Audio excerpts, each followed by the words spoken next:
Welcome to episode 87.5 of the Coast to Coast AFL podcast Blaze. I am Blaze, your host, and we are on to episode 2 of our 2026 preseason analysis videos, starting this one being all about the Brisbane Lions, the two-time premiership champions. If you did miss last week's episode, the last episode, we are doing these in bulk, whether it's 2 or 3 at a time. It's all dependent on just how much time we have to record. So with that, intros won't be as long or like kind of as talkative as they normally are. We'll probably just jump straight into what we're up to. But essentially, yeah, we're talking about champions now. So let's jump straight into it. Just before I continue on, how are you doing, Mr. Sarek? Not too bad, not too bad. As I said, the 5 minutes in between the episode, I didn't manage to get anything in, unfortunately. Except the excitement for talking about the back-to-back premiers who, I don't want to get too much into it, but may have even improved their team in the off-season. Which is really interesting to kind of discuss because they in this off-season, and we'll talk about it, they've lost a fair few stars. Have. But, as I said, it's just going to be so interesting whether this is a manageable thing or, where we see the improvement. But in terms of 2025, it was a very interesting season because it's so weird. Compared to their premiership year last year, they obviously started a lot better. They started with 5 wins instead of, 5 losses? Or yeah, I think they were 0-5 at the start of 2024. Yeah, so pretty much flipped the script there. But then, sort of had a few hiccups. Obviously, the draw against the Kangaroos we talked about again in our wrap-ups video. And then sort of with a lot of those wins, it was fairly close. They didn't look that lethal. But then in the last half of the season, they sort of just demolished a few teams and starting to look really, really threatening. So, as I said, we were pretty excited to see them in the final series. And honestly, I think I mentioned it. I thought the qualifying finals was probably the best 2 regular season teams. The 2 I thought that were most likely to be like, I honestly thought the winner of that game would go on to win the grand final. I said it, and it ended up being the Cats, fairly comfortable against Brisbane. But afterwards, they just didn't take a step back. They absolutely demolished the Suns. Won fairly comfortable against a pretty strong Magpies, and then obviously blitzing the Cats to win the premiership. It was, again, ruthless, not quite as ruthless as the one against the Swans, but pretty damn close considering how quality the Cats were, who I still think probably had the best list and performance of the regular season for 2025. So to win that fairly comfortable was quite a massive feat. So again, it was different. They technically finished higher than they did last year, but in a ways it felt like they were less good, but in a ways it was also just so darn impressive the way they were able to back it up. Oh yeah, especially in the final series too. Like the loss to the Cats, and even though they did have a fairly commendable like solid patches during that game, like the fact that Cats has kind of outplayed them massively towards in that second half, like made such a dramatic difference. Then they were just like, nah, we're not taking this lying down, and they just blitzed the Suns in the first Q Clash final series, which we're hoping to see more of as the Suns continue to improve. We'll talk about that in a couple of weeks. The Magpies, we've talked about all season long about how they're too old, but the fact that they still made it to another prelim continues to show like their improvements and stuff like that, regardless of age. But again, the Lions are just too strong. And then with the Cats, by halftime, it was still an extremely close game. But then you throw their captain, well, no longer a captain, but their captain into the mix after being out with injury for a bit and just absolutely putting on a clinic. Like, their adaptation and just the way that they're coached is second to none, honestly. Yeah, and as I said, I think we're going to be talking about it in the later on, but I think last year was almost 2 years ago, where they were so far back in terms of injuries and they just locked in, I think just proved that the Lions were able to adapt to any situation where previous history doesn't mean that much, because they're always able to figure out new ways to elevate their game plan. Yeah. And yeah, as I said, I guess we'll go on to the next bit, which is their statistical overview, because if we look at the stats compared to last year, they weren't that great in the regular season. And I think the first thing that will probably surprise a few people is their offensive statistics. So we knew that they weren't the most high-firing offense. They tended to win close games, and they were 13.1 goals per game, which was 7th in the league. One of the biggest ways that they were able to sustain their dominance was their just bulk amount of inside 50s, which was 56.8 per game, which was first in the league. But then we get to some of the other stats, which was basically their conversion inside 50, and it was pretty poor. Goals per inside 50, 22.3%. That's our inside 50s resulting in a goal, which was 10th in the league. Offensive one-on-one wins, we knew it was going to drop with the loss of Smoking Joe Danaher, but 21.3, 18th in the league. Logan Morris, fantastic.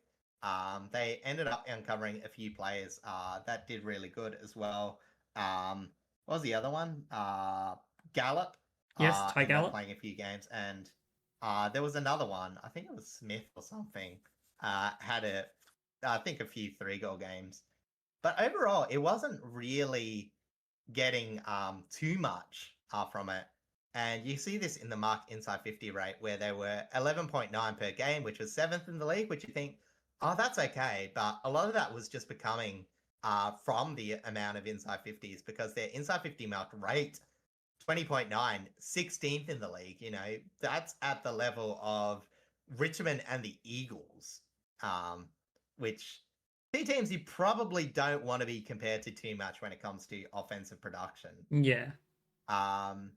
And you may think, oh, well, you know, as I said, you know, is it the key forwards? You know, are they just, you know, a bit raw? And it's a bit hard to tell, because their inside 50 retention rate, which was kicks inside 50 being able to turn into possession, was 44.1, which is 15th in the league. So again, you know, where you put it, where the changes were coming from, it was very apparent that this Brisbane offense was very different. But in terms of pressure, in terms of production, and like Adelaide with their midfield, they were just able to find ways to still be very good. They had very great points off turnover, 52.1, fourth in the league. Their forward 50 ground ball gets, again, not able to mark it, but 16.7, second in the league. So even though it was going to ground, they were still able to win the ball back. Tackles inside 50, 11.7, tied fourth in the league. They were able to get their pressure. And in terms of, was this like meaning that they weren't able to score? Chain to score, 22.2%, any change to result in a score, which is fourth in the league. And their ability to move the ball was still quite healthy. Going from defensive 50 to score was 11.7 for those chains to result in a score, which was third in the league. So despite their flaws in terms of their pure offensive production, they were still able to generate enough, whether it's from their movement, whether that was just from their clearance dominance, which we'll talk about in a bit. They were still able to score points. Yeah, they were. I think a lot of their work doesn't just come from their forwards, though. Like, we'll talk about this obviously in a moment, but like their midfield work and the work to be able to create so much supply for their forward line, despite the fact that, you know, 1-on-1, it didn't always work out that well. Is incredible. Like, we're always able to either get goals from ground balls, get balls from turnovers, as we've just discussed, get balls from like even existing chains, also very good. But the fact that it's all non-traditional, I would say, it being the one-on-ones kind of being the more traditional, or just like general, like marking contests being the more traditional method of getting goals, is again, it just continues to show how much they're able to adapt and how much they're able to work around their opponents a lot more. Yeah, and I think, when you look at the goal tally, which I didn't list, Logan Morris is the only Brisbane Lion to average more than 2 goals per game. Well, technically, if you count Harry Smith's 2 games, he was there too. But when you look at how many players were able to just manage over a goal a game, it just kept things ticking. Zach Bailey, Cam Rayner, Charlie Cameron didn't have the best year, but it was still just enough. And obviously, he had a very good grand final. Eric Hipwood even, we've said a lot about the drop of his production, but he's still averaging over a goal a game. And Kyle Oman. So you know what? It's different areas, it's tolls, it's smalls, but I think the most promising thing is even though it wasn't the best, it was just a wide range of players and it was able to keep ticking. Like you never really watched the Lions and thought, is their offense gonna produce this? You know, in fact, it's probably surprising for a lot of people to see how bad their statistics was, because even I was a bit surprised that their offensive 1-on-1 was, below Richmond. You know what I mean? Yeah, it's a little weird. Yeah, I mean, honestly, as I said, like, again, and I don't want to go too far into a further analysis, but like playing who's the more efficient team, the Saints or the Lions in terms of offensive production. Like I've looked at a few of the Saints and it's like you would have to argue the Saints, like, and again, we'll talk about them a bit later, but like it's insane, like a Max Kingless Saints, statistically wise, found more efficient ways to goals than the Lions. Yeah, it's crazy. It's just crazy. a quirk, and is again, when you look at that, it changes the way you think about football a bit. But the most important thing is they still got the job done. Now at the back end, we talked a lot about their offense, their defense. I'm not going to go over it too much. It was a bend not break, much like last year. Goals against 11.4, sixth in the league. Defensive 1-on-1 loss, around middle. And yeah, as I said, their only really strong offensive statistic was preventing opponents' score from forward half. They limited them to 34.8, which was fourth in the league. And I think that was their strong presence of winning the ground ball in their back half. They limited opponents to 12.9 forward 50 ground ball gets per game, which was third in the league. And they're not a strong tackling team. They were 13th in that category, 57.3 per game. But what they were able to do was keep a good shape away from the ball. They generated a lot of intercepts. They were able to just prevent opponents from getting their best looks.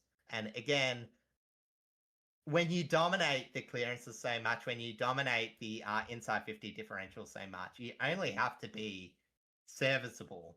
And, we saw that a lot with the sort of players that they have back in there. Because obviously, they had that linchpin in Harris Andrews.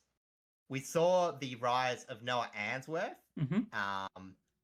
But everyone else was just doing their job. Ryan Lester, fantastic defender, doing his job. Darcy Wilmot, I forgot who got injured last year, but you know what I mean.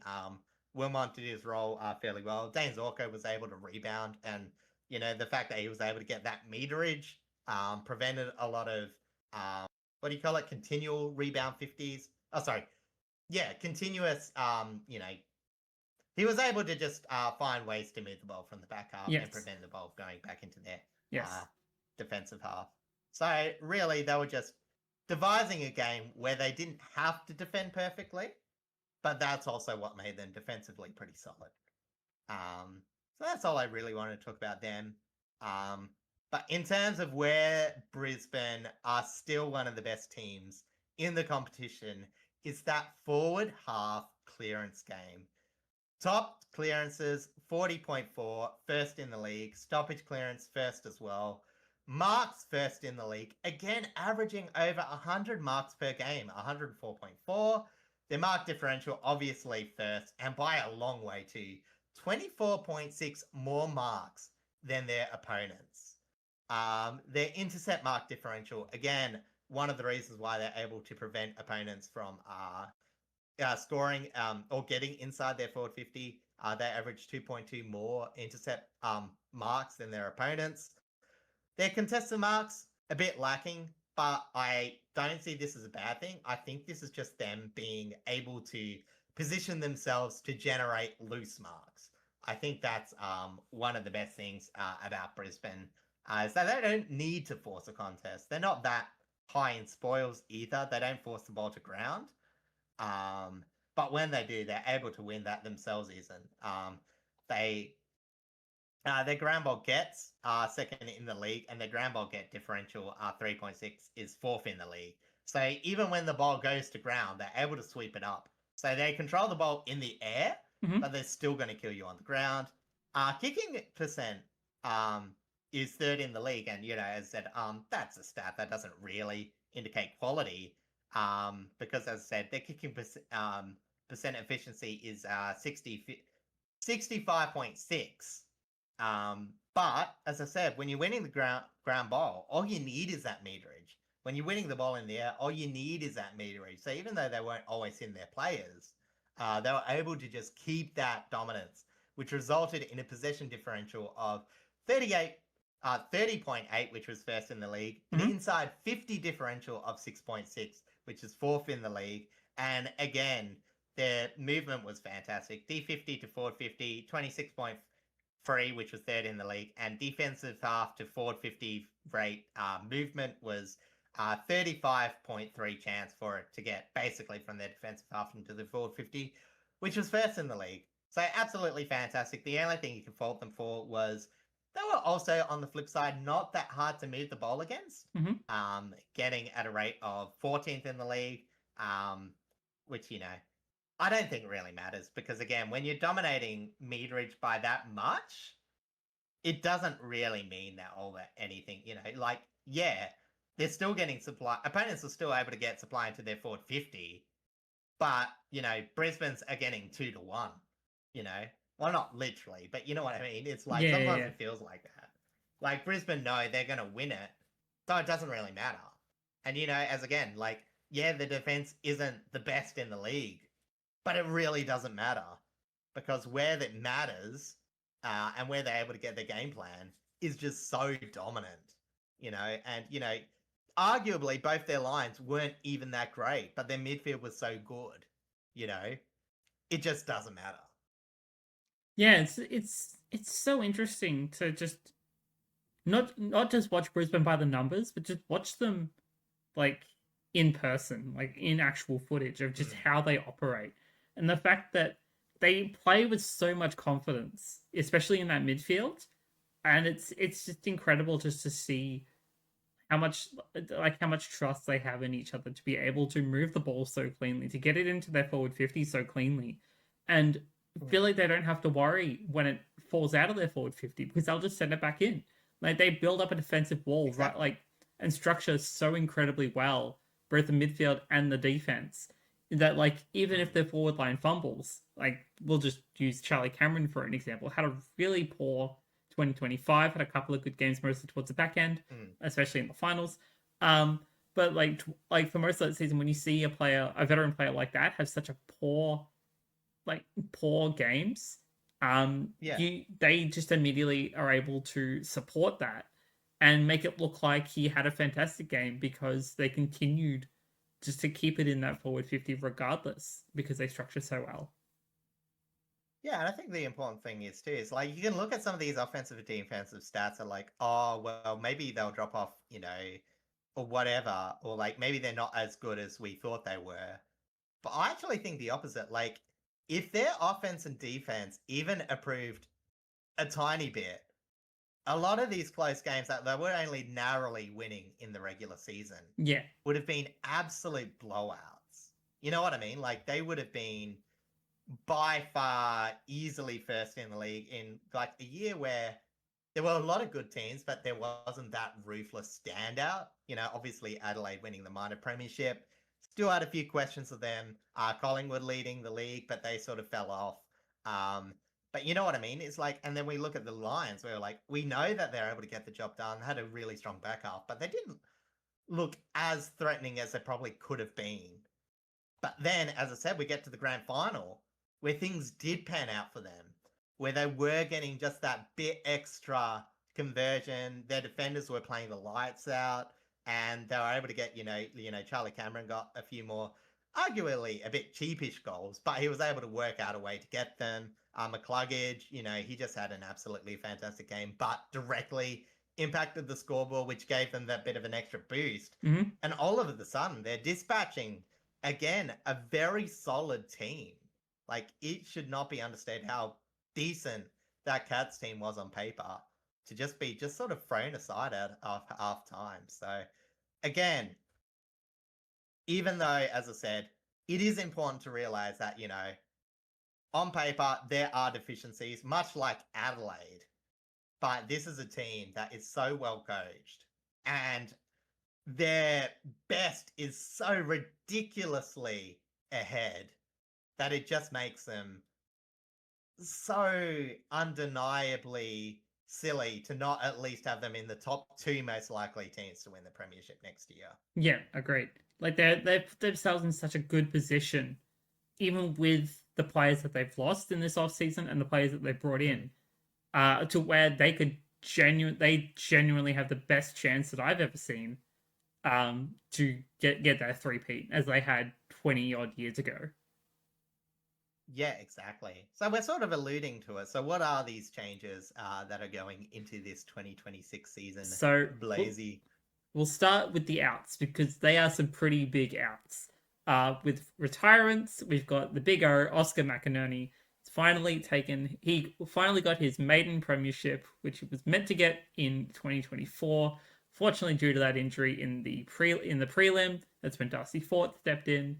But he finally got what he was always dreaming of and has gone out into the sunset. Sam Day has also retired, was a depth player for a while on the Brisbane list, but still, I think, contributed fairly well to them off-field. Via trades, they lost Brandon Starcevich to the West Coast Eagles. Delisting Cal Archie technically comes under this because the trade that he wanted never went through and is now over at the Adelaide Crows, of course. Darcy Craven, Devon Robertson, which I was very surprised that they delisted, but has since been picked up by the West Coast Eagles, and Brandon Ryan.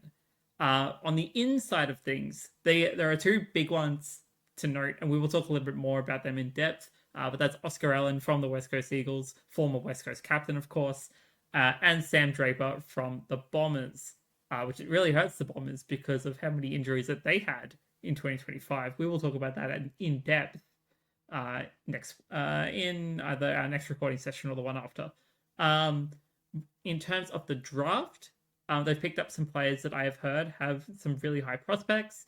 Daniel Enable, number 6 draft pick, came from their academy team. Kobe Evans with pick 38. Cody Curtin at number 43. Ty Hayes at number 44. And Ben Murphy is a Category B rookie. Yeah, and it's interesting to note is that despite how stacked their midfield is, it's probably getting a bit older. So they pretty much went all in. I think only Ben Murphy was the only non-midfielder, just looking at the thing here. It doesn't actually list what he is, but I think he was a Tola player. Oh, yeah. So it's probably like a forward or a ruckman international selection from Ireland. So, it's interesting. So obviously, with the ins, obviously, Oscar Allen and Sam Draper, it's like, 2 hard positions that you don't always have like a good choice to fill in. And they pick a former captain who, is a really good marking option, and Sam Draper, who's, just someone who wanted to see change. So, obviously it's ridiculous then getting him in, and you could argue about free agency, but like, I think this Brisbane team is like the perfect storm of like luck, really, really good list management, and obviously, let's face it, fairly favourable draft rulings. And the interesting thing about Allen specifically is that everyone knew via the media that he was primarily talking to Hawthorn.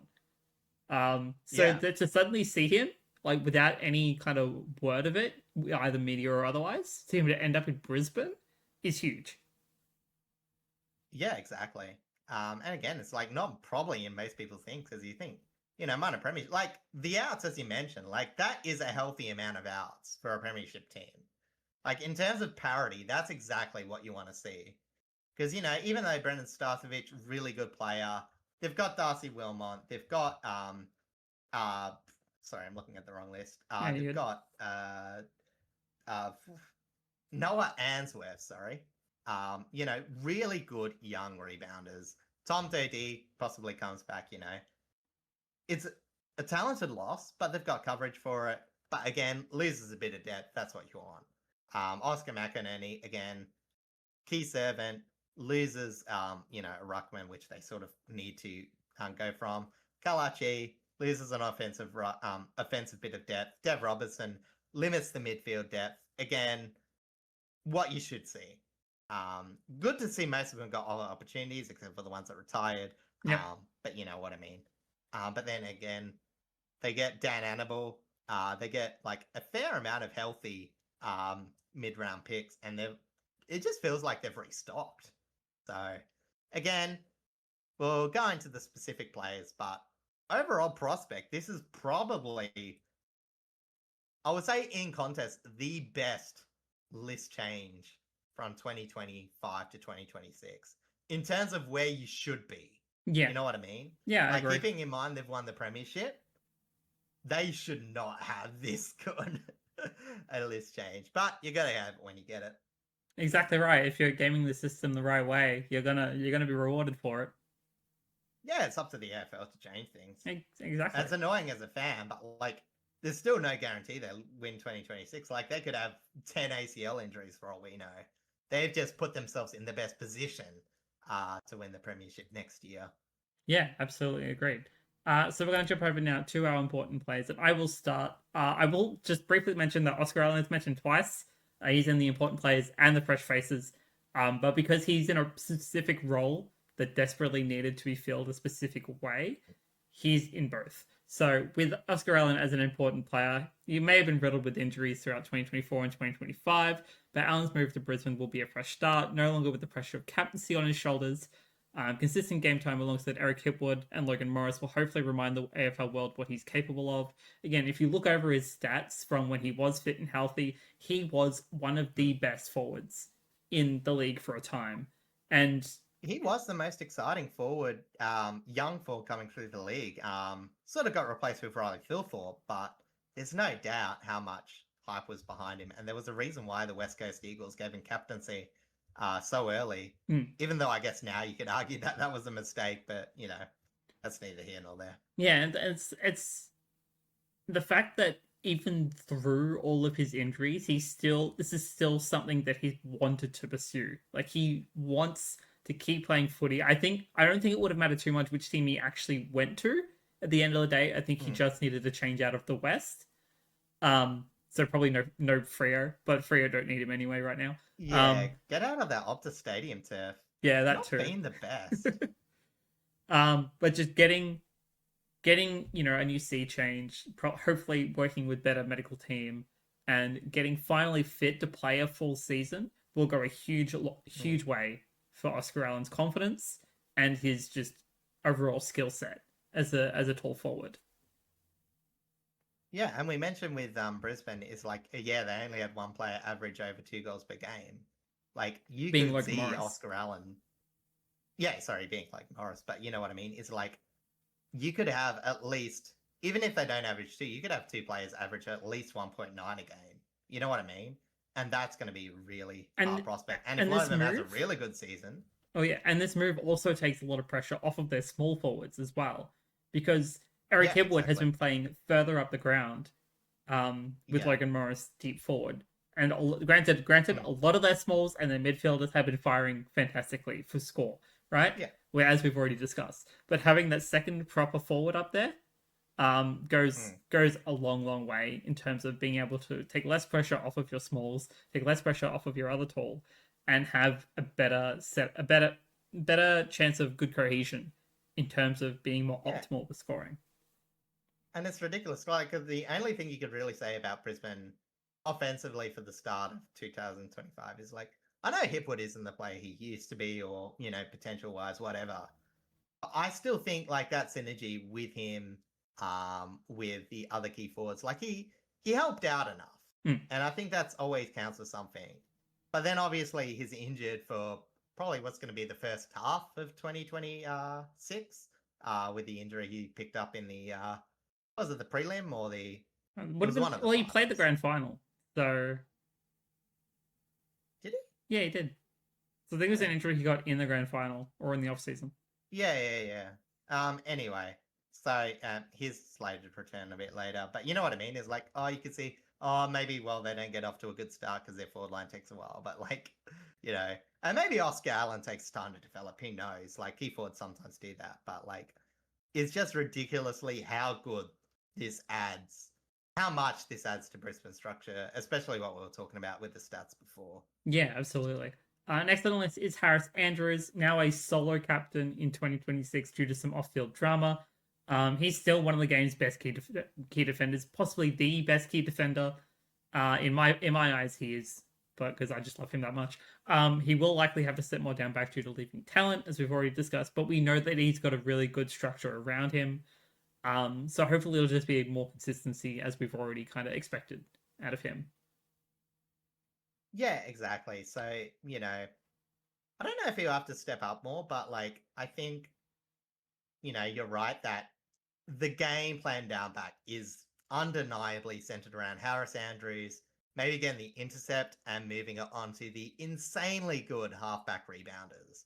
Like, it is, like I said, Brisbane's defense is like, if you look at it, like, in terms of offensive defense, which is, I know, weird, like, but the movement generated from the halfback line to generate score, like, it's probably one of the best in the league.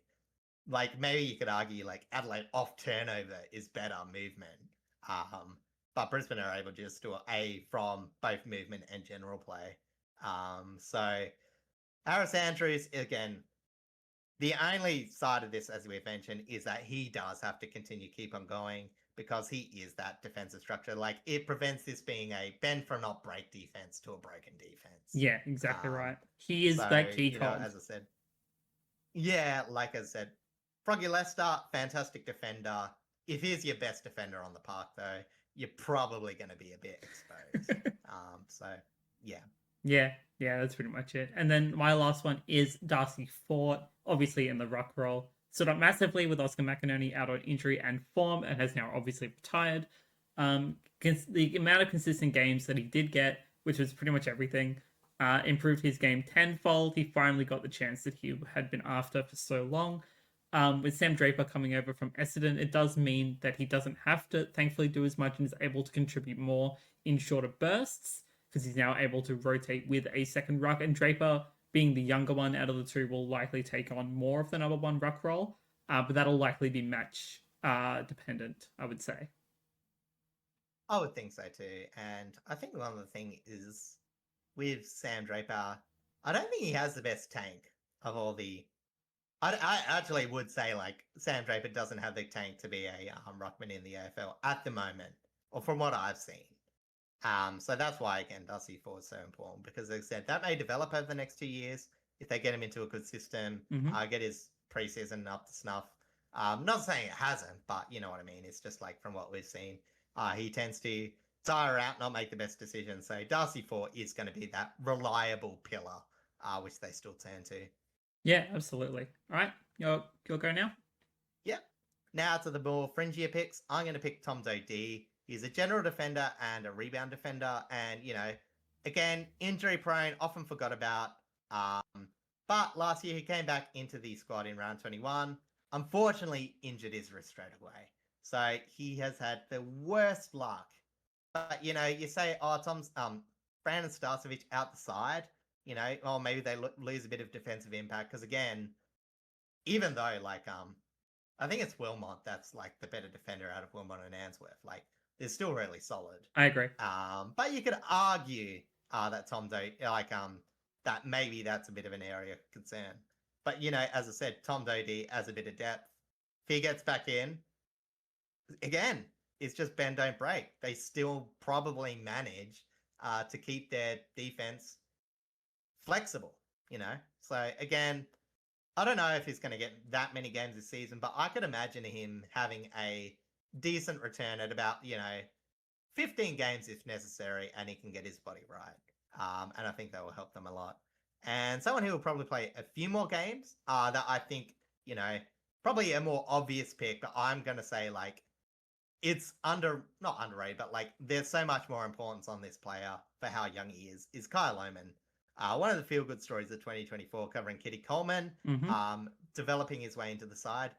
He had an okay-ish 2025. I would say it's like a Charlie Cameron type where he was able to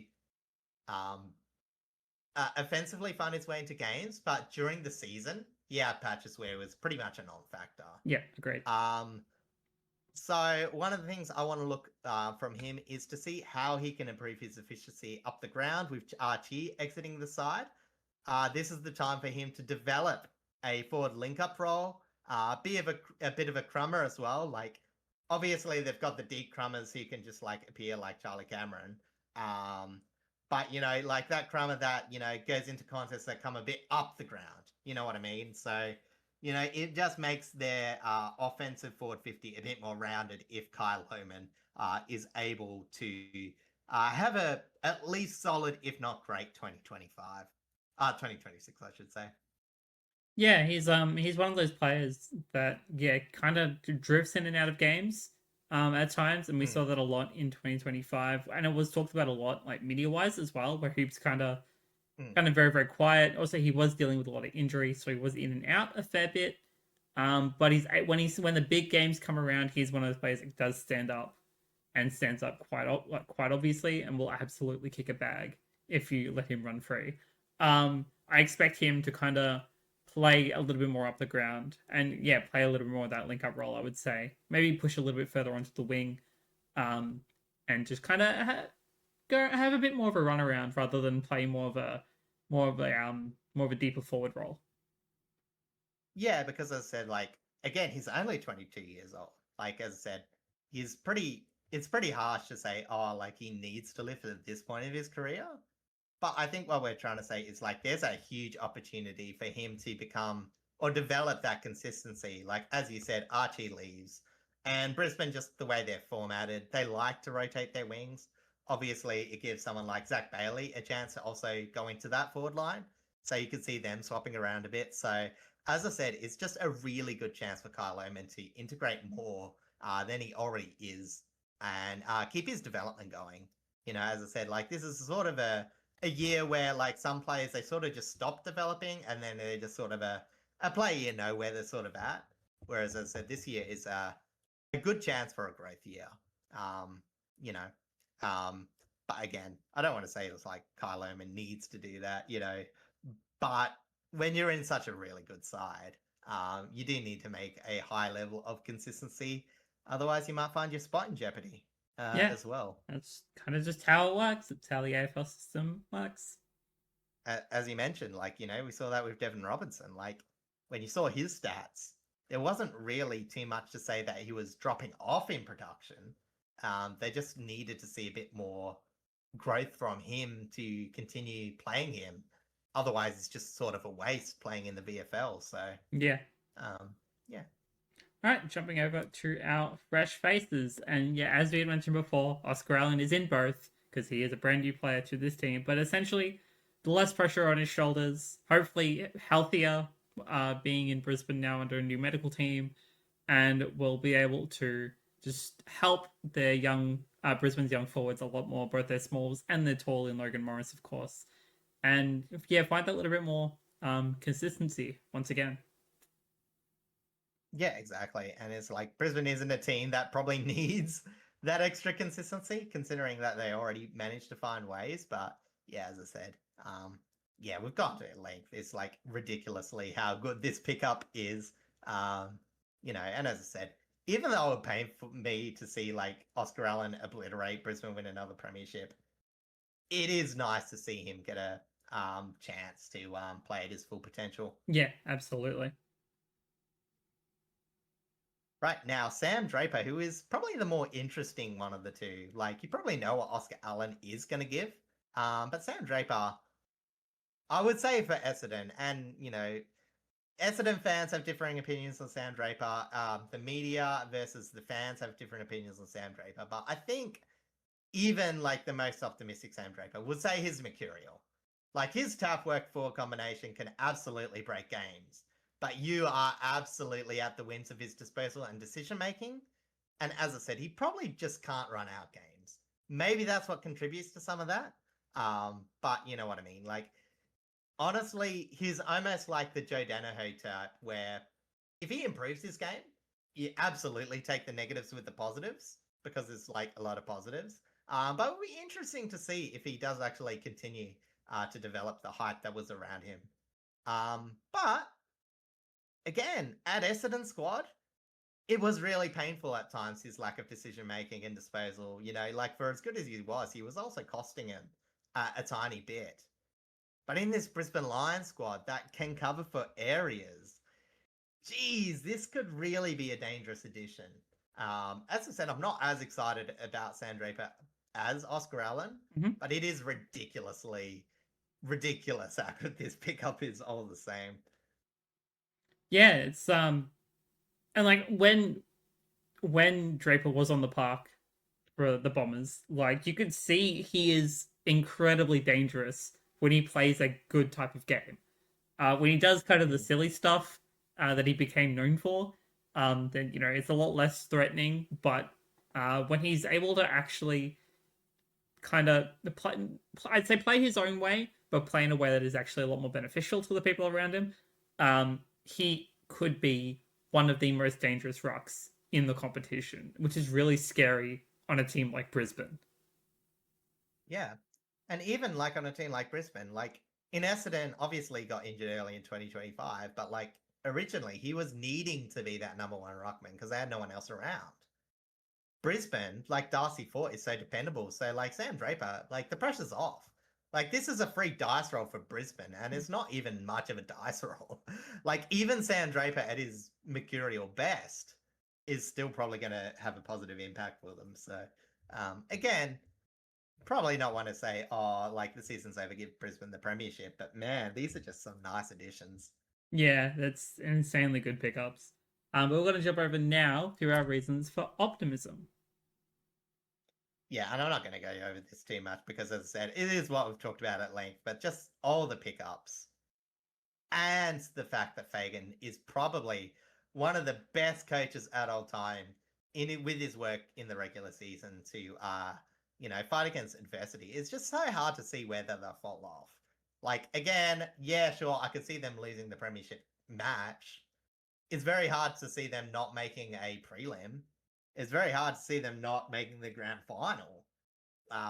You know what I mean? So it's like they'll be near and abouts, but like man, it's just like even if they did get injuries, I don't think it'll affect them too much. They've still got some good players in depth, and yeah, they can case their way out of it as proven before. So yeah, it's just literally it's hard to see where the failing's coming from. Yeah, no, I completely agree. They're in a situation that's just kind of really unique because it's not one you really see all that often. And I think the last time we kind of saw something like this was, I guess, Hawthorn's three-peat, I would say. Yeah, but even Hawthorn's players, like they were a lot older than what Brisbane's players Yes, were they going did have into a the much third older year. list. Yeah, like technically you could argue that there's still like if it's like a premiership window, there's a 5-peat. You know what I mean? Like possible. I'm not saying they will, but like, geez, I can't imagine them dropping off until at least a couple more years, where Yeah, they might have to make a few more midfield changes. and it's like, this, you know, despite how shaky their middle of the seasons can often be, like the fact that they have so much resolve and the immense talent that they've had to show that, like, regardless of what happens in the front of the year and how shaky their middle years can be, their back ends are fantastic. Like, sure, they could maybe drop another game in their back end, but the likeliness of them doing that, depending on their strength of schedule, of course, is like almost zero for the most part. Um, there's a fair chance that they could very much get the three-peat. Brisbane's second ever three-peat. I think they might be the only team to ever get a three-peat off the top of my head if they win this year. Oh, you mean multiple free beats? I think so. Yeah. Um, which would, again, continue to break records. Brisbane have already been doing some of that in 2025, fun fact. More unknown talent that they've gotten either via the draft. Sorry. Yeah, via the draft talent or players that they've picked up from other teams, etc., etc. Will be allowed to shine alongside their veterans, as we've seen from, you know, your Logan Morrises, your Noah Answorths, your Darcy Wilmots. And it could generally cement Fags as not just the best coach of the 2020s, but as you're right, possibly one of the best coaches of all time. Yeah, exactly. As I said, I don't think it's understated. Like, I think it's, I mean, honestly, I think it is understated. Like, Brisbane a decade ago were rabble. Yeah, they weren't good at Like, all. yeah, like we've seen teams, like even the Hawthorn team, like they dropped off before getting their 3P. Like that Brisbane team, before their 3P, they were at least coming from Fitzroy. They at least had some investment, to change up. But this could be a 3P from the literal doldrums of the ladder. So, as I said, it's going to be very interesting. But yeah, as I said, I already think he's in the Hall of Fame for coaches. I think what he's done already is deserving of that. But like this will just cement his legacy. And I don't even think there is any doubters at this point. It's just like, you know, proving it even further. Yeah, pretty much. All right. Making reasons for pessimism now, and it does feel a bit like making them, but as I mentioned before, they were technically worse statistically than their 2024 grand final, and their defensive and offensive production is sliding a bit. They lose some depth in with all the grand finals winners, as all grand final winners do. But I think the biggest thing is Logan Morris is probably a bit too important to their forward line. If his scoring decreases, then we might actually see them not being able to score enough to consistently win games in the 2026 season, or at least not enough to make it for the top four. So I do think technically their top four chances, I wouldn't say they've like decreased, but like, there is a possible chance that, as I said, we may, it's not so much that I think they won't make the top four, but maybe we are just like drinking too much into the hype. Yeah. At this stage. They do technically have avenues where they could decrease, which is, I guess every team does, but again, it's very hard to be pessimistic on the Lions at this stage. Yeah, it is really hard. I kind of had to really think about an avenue as to where that could really be like a negative for them at the moment. And I kind of went with the talent side of things. Even though they they've covered fairly well for the talent that they have lost, being able to keep consistency with the younger players coming into the system will make climbing the ladder harder. I expect some older key players like Kitty Coleman and Eric Hipwood on the park, but some severe injuries will make 2026 more difficult than previous injuries to Draper, to Allen, to Morris. If Harris Andrews gets unlucky with an injury, their defense will be way more exposed than it like could have ever been. Injuries to key position players and key players in kind of their system will pretty much break everything wide open, and that's the big risk for this season. Yeah, and I guess the other, like, a tiny bit, like, some of their depth you can argue is also a bit injury prone. You know what I mean? There's like Connor McKenna, again, I'm not going to say he's going to feature a lot, very injury prone. Link McCarthy, obviously we know where he's at. And as you mentioned before, like even the two, like Hipwood's going to come back from an injury. Kitty Coleman, if he's even got time in his career, I hope he does. Yeah, but you know what I mean? It's like, it seems like it's been very slow to come back from this injury. So again, yeah, it's like possibly a bit of worry there. I mean, hell, even was it Will or the other Ashcroft that technically didn't they do an ACL in their anyway? One of them has had an ACL in their time. I don't. Yeah, maybe when they were much younger, but I don't think it's anything recent. Yeah, that's what I meant in their under 18s. I think it was. I think it was Levi. I think. Yeah. Brisbane diehards, let us know. Yeah, either way, like as I said, like this is ridiculously nitpicking at this point, though. Which gets to the verdict. Safe bet for top four again. I'm not even gonna put them outside the top four. I think it's a locked top four. I think it's as I said, you can make a case like any team has potential to drop outside. But I really can't see how you could like analytically look at football and say that you would expect the Lions to drop out the top four. Yeah, no, I completely agree. I'd probably put them about the same range as well. At most, I'd maybe see them drop to fifth or sixth, but I think a top four lock is Hmm. almost guaranteed. Like something very drastic would have to happen for them to fall out of top four. Yeah, and again, it's like you could say that for any season, and I always like, well, I always like to like have a bit of like technically injuries is what would get them outside of that range. But I like to predict in the range of that. So again, sorry for the very but like as I said, I don't want to like do these. It's hard doing Brisbane so early because like if you just like listen to this, you might just like tune out for the rest of the episodes. But football's a weird game. Things happen, tactics change, Yep. and we might be looking at a team coming from outside playing a new brand of football that we just don't see, um, to take them over the top, But as I said, as a analyst or someone who tries to do analytics, you can only go from the data and what you see. And from what the data and what we see is like, yeah, Brisbane should be really, really good.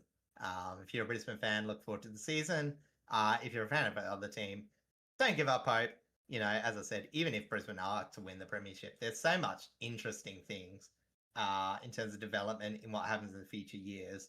But yeah, as I said, it's just you know it may be boring, but Brisbane are just so well structured to be good again. Yeah, we're in a period of time where literally anything can happen. Yeah, But yeah, that brings us but to the end of the Brisbane analysis video. Thank you also so much for coming hang out and watch and listen to us. Again, go check out socials, my socials, Cyric's Instagram if he's doing anything with that.